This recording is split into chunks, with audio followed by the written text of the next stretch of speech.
रहे हैं सुदर्शन न्यूज। नमस्कार, सुदर्शन न्यूज देख रहे हैं आप और मैं हूं आपके साथ ऐश्वर्या दुबे। बुलेटिन की शुरुआत करेंगे देश और दुनिया की तमाम बड़ी और अहम खबरों के साथ। पहली खबर लेंगे उत्तराखंड से। उत्तराखंड की धार्मिक नगरी और आस्था के केंद्र हरिद्वार में बुड़चड़खानों यानी कि स्लॉटर हाउस को बंद करने का त्रिवेंद्र सरकार ने यह फैसला लिया है। बता दें कि पर्यटन मंत्री सतपाल महाराज ने सरकार को इस संबंध में रोक लगाने की मांग की थी। सतपाल महाराज का कहना है कि मुख्यमंत्री ने हमारी मांग को यहां पे स्वीकार कर लिया है। उन्होंने बताया कि मुख्यमंत्री से अनुरोध किया था कि हरिद्वार आध्यात्मिक एवं सांस्कृतिक राजधानी है, ऐसे में यहां स्लॉटर हाउस पर रोक लगाई जाए क्योंकि इनसे लाखों लोगों की भावनाएं आहत होती हैं, जिसके बाद राज्य ने लोगों की भावनाओं का आदर करते हुए इन्हें बंद करने का विधिवत आदेश दिया है। तो उत्तराखंड सीएम का बड़ा फैसला यहां पे सामने आया है। हरिद्वार में बन रहे स्लॉटर हाउस पर रोक लगाई गई है, बंद कर दिया गया, इसके आदेश दे दिए हैं। पर्यटन मंत्री ने सतपाल महाराज से ये मांग की थी कि स्लॉटर हाउस को जल्द से जल्द यहां बंद कर देनी चाहिए क्योंकि ये एक धर्म नगरी है और भक्तों की यहाँ पे भक्तों के भावनाओं की आहत होती है।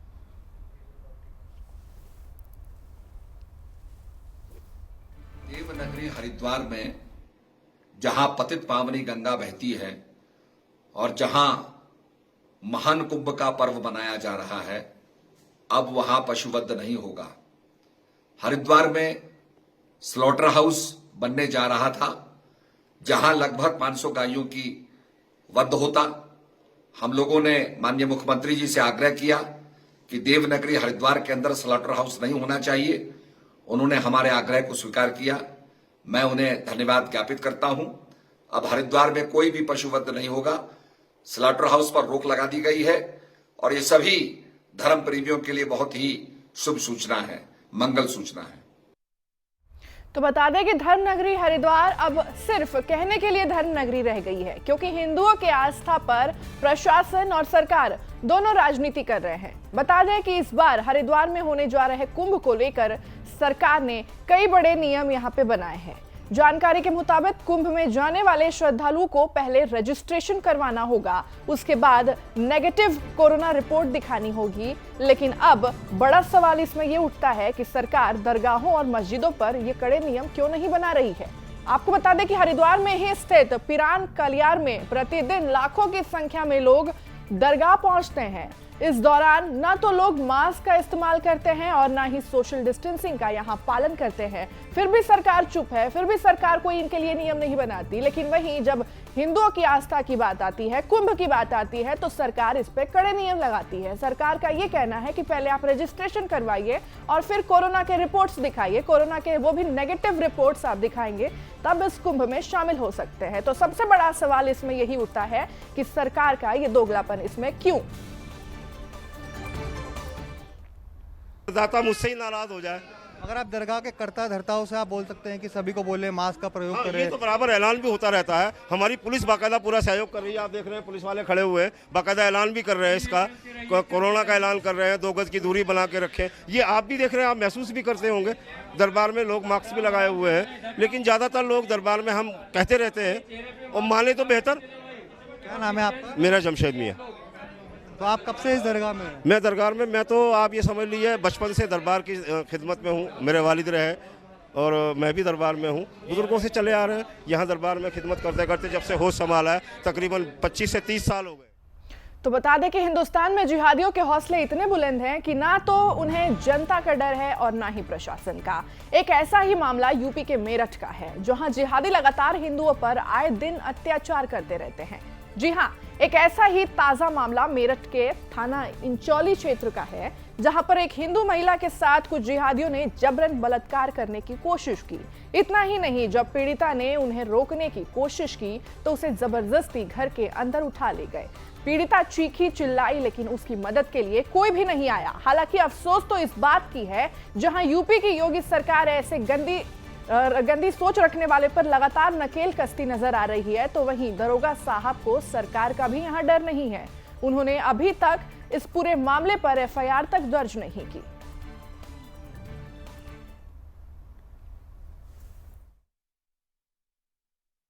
मेरे साथ बात है 1 जनवरी से पहले ही झगड़ा हो चुका था BLO के उसमें कई बार मेरे पे अनाज की राशन जो घटा था, राशन में भी जांच हो चुकी है काफ़ी बार जी। और मैंने मुकदमा लिखवाने के बावजूद चौकी पे भी और इंचोली थाने पे भी मुझे कोई न्याय नहीं मिला है। वहाँ से ना कोई दबिश पड़ी है, ना कोई उनमें से कोई अभी तक पकड़ा गया है। वो अपना जमानत करके बाहर से और अपना घूम रहा है। अभी दोबारा फिर भी आंगनवाड़ी को कार्य कर दिए जाते हैं। तो अभी घी दूध आया था, जैसा बाहर से घी दूध बांटने के बाद में मैं उनके घर पे पड़ोस के दूसरे घर पे गई थी, उसी फील्ड में मेरा फिर वही है। परसों की बात है, 11 बजे की दिन की घटना है। मेरे साथ एक और थी, मैं चली गई, मुझे उसने देख के उसने एकदम मेरे पास आके अब मुझे छीना झपटी करके वो अपने कमरे में लेके गया। दो लड़के उसके साथ में और थे। इसमें जो मुसलमान के लड़के हैं उन्होंने छेड़खानी करी है। मेरे साथ पहले भी उसमें BLO में विवाद हुआ था। उस बार भी 4 बार मैं तहरीर दे चुकी हूँ, चौकी पे भी और थाने पे भी। इंचोली थाने ने कोई न्याय नहीं दिया, नहीं चौकी वालों ने, तो लारावड़ वाले ने कोई तरीका दी है। कल से 3 दिन से फिर भी 3 दिन से गुहार लगा रही, वरना मुझे किसी के मुकदमा नहीं लिखा गया, मेरा मुकदमा दर्ज कराई रही। और मैंने हमने 40 ही जान बचाई जाके इसकी। चारों ने मुझे, इन्होंने दरवाजा खटखटा के इन्होंने मुझे बचाया मुसलमानों के एरिया में से के लिए बोल रही हूँ।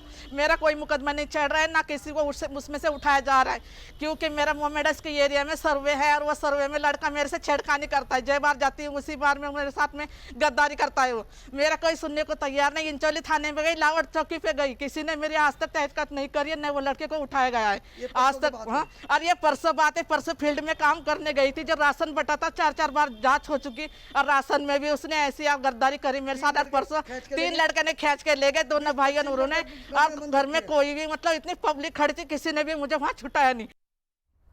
तो एक ऐसा ही मामला बिहार के दरभंगा जिले से भी आया है। पूरा मामला शहर के लहेरियाराय थाना क्षेत्र का है, जहां पर अपराधियों के इकट्ठा होने की सूचना पर गिरफ्तारी करने पहुंची पुलिस पर जिहादियों ने प्रशासन पर ही हमला कर दिया, जिसमें एक पुलिसकर्मी गंभीर रूप से घायल हो गया। तो वहीं इन सब मामले में पुलिस ने हथियार समेत एक जिहादी को गिरफ्तार कर लिया है। पुलिस को सूचना मिली थी कि कुछ जिहादी पुरानी मुनसफी मोहल्ले में किसी गलत इरादे को लेकर इकट्ठा हुए हैं। वहीं मामले में गंभीरता को लेते हुए जब पुलिस ने छापेमारी की तो कठमुल्लों ने पुलिस पर ही हमला कर दिया।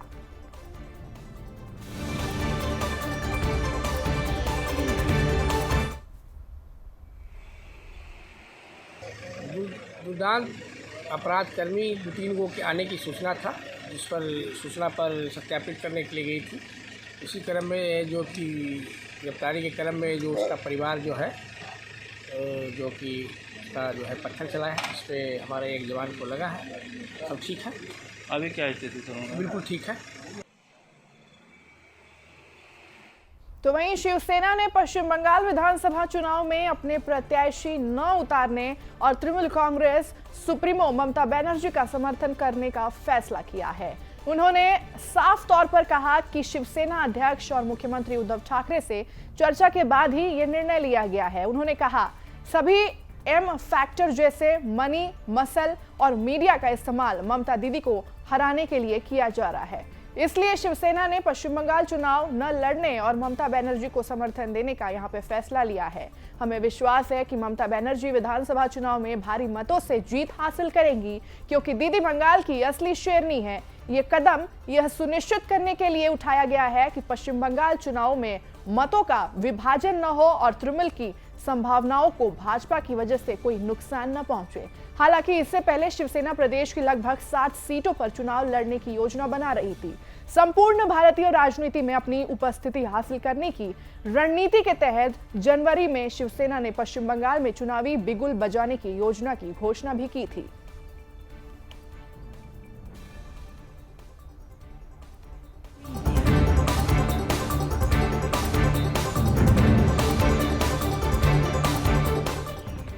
वहीं फिरोजाबाद के डॉक्टर सांसद चंद्रशेखर जदौन ने भी यहां पे बिंदास बोल के 1500 एपिसोड पूरे होने पर सुरेश चौहान के जी को बधाई दी है।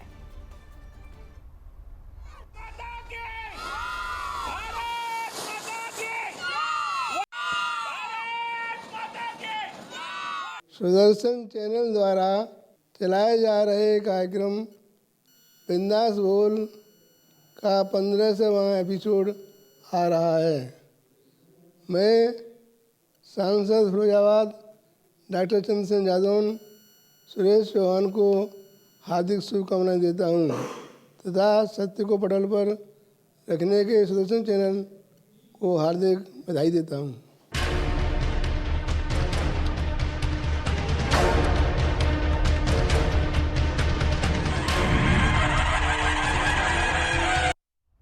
तो वहीं बीजेपी विधायक रितेश गुप्ता ने भी सुदर्शन न्यूज के विश्व रिकॉर्ड बनाने पर सुरेश चौहान के जी को शुभकामनाएं दी है। एक बार आप भी सुनिए।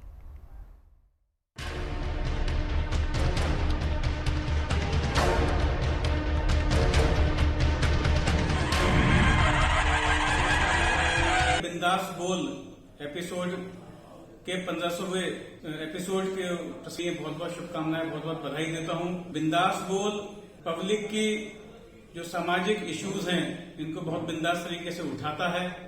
इसके लिए मैं चौहान साहब को, सुदर्शन न्यूज के सभी लोगों को बहुत बहुत बधाई देता हूं।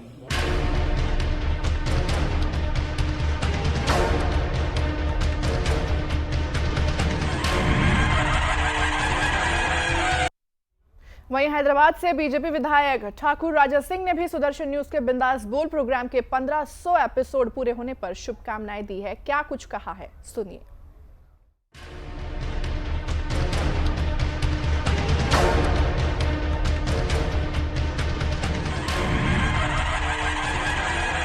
सुदर्शन चैनल के माध्यम से धर्म के प्रति हो, देश के प्रति हो, समाज के प्रति हो, एक जागरूक लाने का कार्य बहुत ही सुंदर तरीके से चैनल के माध्यम से किया गया।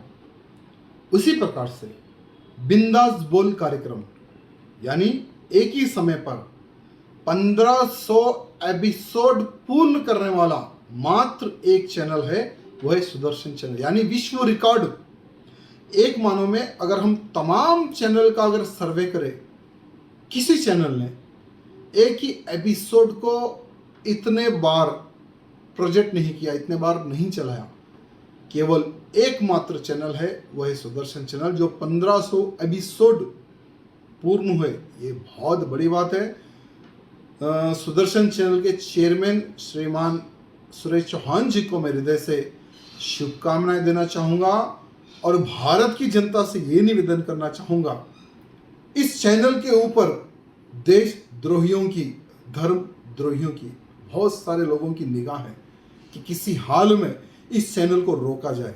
लेकिन भारत के सभी हिंदुओं से निवेदन करना चाहता हूं, जितना हो सके उतना इस चैनल को प्यार दें, जितना हो सके उतना इस चैनल को बढ़ाए अपने अपने राज्य में, अपने अपने क्षेत्र में। ये मैं भारत के हिंदुओं से, देशभक्तों से निवेदन। वहीं देवरिया के एसपी डॉक्टर श्रीपति मिश्रा ने भी बिंदास बोल के 1500 एपिसोड पूरे होने पर बधाई दी है। क्या कुछ आगे कहा है, एक बार आप भी सुनिए।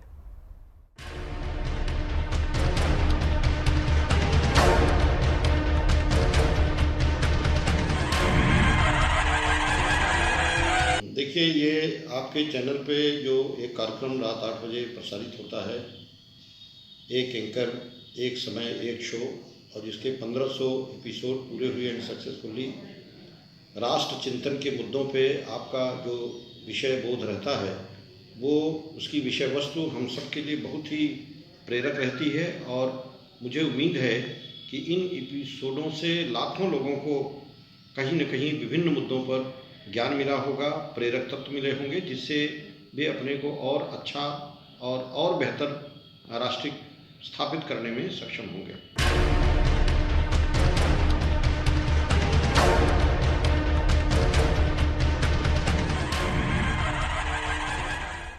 तो वहीं मेरठ से हिंदू जागरण मंच के प्रांत मंत्री गोपाल जी ने भी सुदर्शन न्यूज के प्रोग्राम बिंदास बोल के 1500 एपिसोड पूरे होने पर शुभकामना संदेश दिया।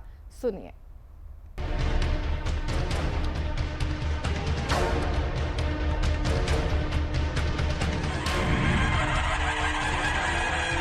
सुदर्शन न्यूज में जो बिंदास बोल चौहान जी के द्वारा उठाया गया है, उन्होंने राष्ट्रीय मुद्दों को जनता के सामने रखा है, हिंदुत्व के मुद्दे को जनता के सामने रखा है।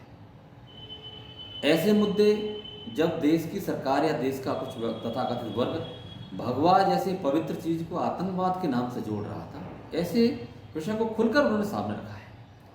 चीन हमारे पास आर्थिक दृष्टि से आतंकवाद फैला रहा था, हमारा उनको गुलाम बना रहा था। तो ऐसे समय पर चीन के सामान को जनता के सामने उजागर करके उसका बहिष्कार करा के चीन को घुटनों के बल ला दिया। ऐसी लव जिहाद जैसे मुद्दे पर ये सारे टीवी चैनल जब बोलने से बच रहे थे, उन्होंने इस मुद्दे को टीवी चैनलों के माध्यम से जन जन तक पहुंचाया और आज देश के अंदर कानून बन गया। आज एसआईटी तक उसकी गठित हो रहा है, एनआरआई वो जो एनआईए है वो उस पर बाकायदा उसका केस लड़ रही है। तो ऐसे जो अनेक ज्वलंत मुद्दे, 370 धारा है और ये लैंड जिहाद है, ऐसे जो अनेकों राष्ट्रीय मुद्दे और हिंदुत्व के मुद्दे उन्होंने बहुत ज़बरदस्त ढंग से उठाया है, राष्ट्रीय मुद्दों को उठाया है। राष्ट्र की जो जनता है उसको झकझोर के उन मुद्दों के प्रति, इस हिंदुत्व के प्रति, राष्ट्र के प्रति संवेदनशील बनाया है।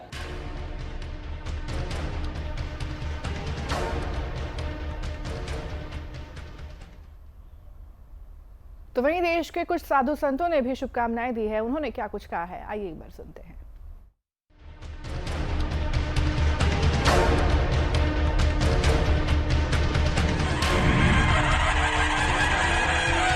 बिंदास बोल में प्रायः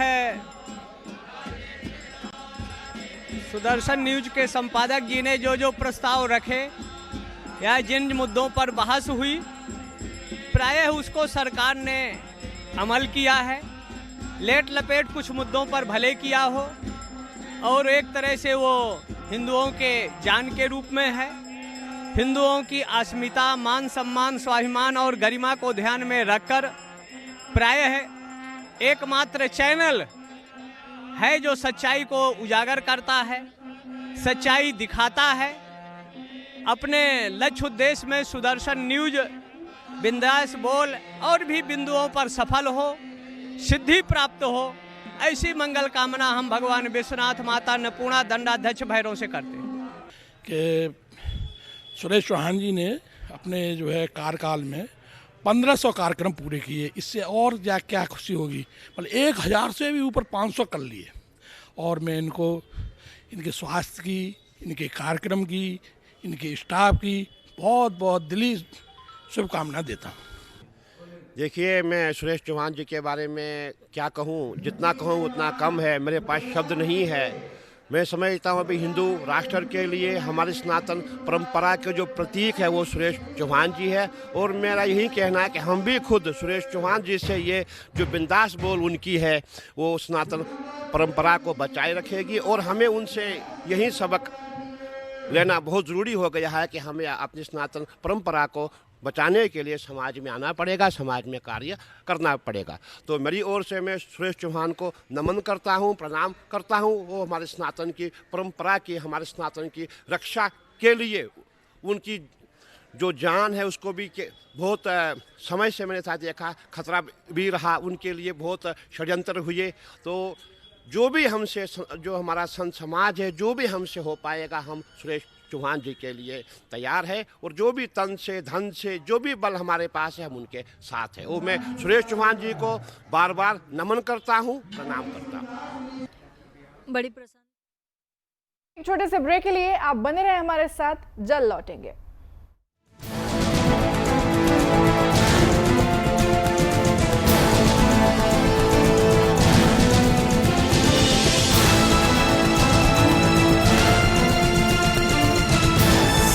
आप देख रहे हैं सुदर्शन न्यूज।